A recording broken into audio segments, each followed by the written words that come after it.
Honorable, we're having a conversation about what law gave us the power. And you just read the memorandum to the bill itself, or the objective for the bill, indicating that this is the first time we are opening up our forest for an incursion of such a sort. From what has happened over the last few years, which is 2022, so it's been a couple of years, was it worth it? Well, I say the government has done its bit. You see, since 2017, there was a total ban, and we got the police and the military in to help ward off these illegal activities. That didn't work. Several approaches have been used. That led to the opening up of the forest areas and what have you through the LI. But I think on the other side too. Why is it that we want to politicize this matter? Because clearly, if you look at the history behind Galamsey in this country, or illegal mining, or however you want to term it, there's been politicians across the political divide engaged in this kind of business, right? Maybe the turbidity levels of our waters was, was not at this level. Yeah. But clearly, you can tell that Galamsey has been with us from, like I said, centuries. And why all of a sudden has it become a political matter? Is it because we are barely a few months towards the elections and there's some kind of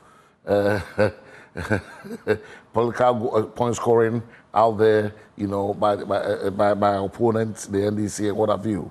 But clearly, we have to address the matter, because we cannot allow our water bodies and our forest reserves to be destroyed in this manner. I mean, I was watching your sister station this morning where I was told that, where I discovered that the Brim and the Densu are two sister rivers. And, how the water bodies have been devastated and causing a whole lot of water shortages around the Gan West area and what have you. That's true. These are matters of national concern. It is bordering on national security concern.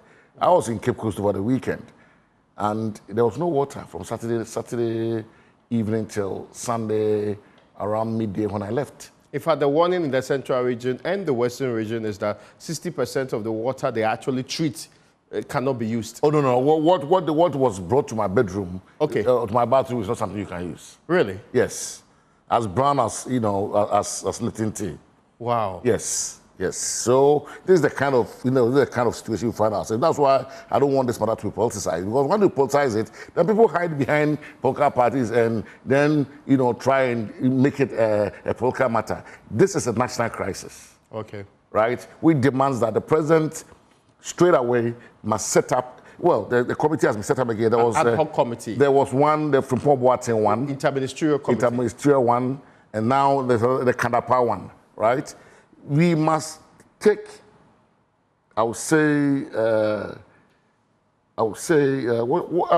to be careful. Well, I don't want the politicians to feel like, we want to clamp down on, legal miners. Because there's people doing legal mining. They have acquired their licenses, they've gone through the process. We have to, deal with them differently or separately. And there are people who are doing illegal mining, right? We must address that.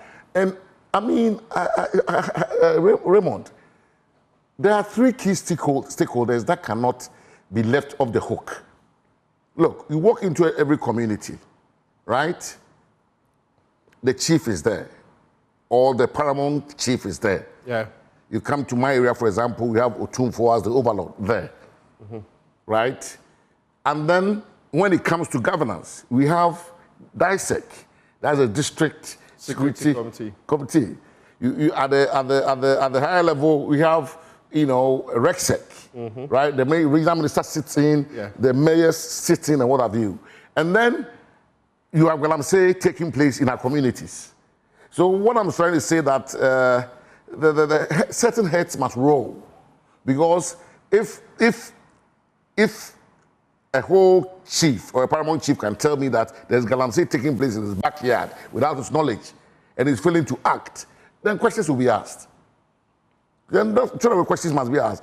If a whole regional minister can sit in a region and say that Galamsey is taking place in my backyard, I have no knowledge of it, then that person ought to answer serious questions. And I'm sure if the whip is not cracked, heads don't roll, president doesn't sack certain appointees, then we are going to have a graver problem, because we're going to transcend, to December 7th. He's saying, what if MPP wins the December 7th elections? Well, then what Honorable Fusine was saying becomes moot.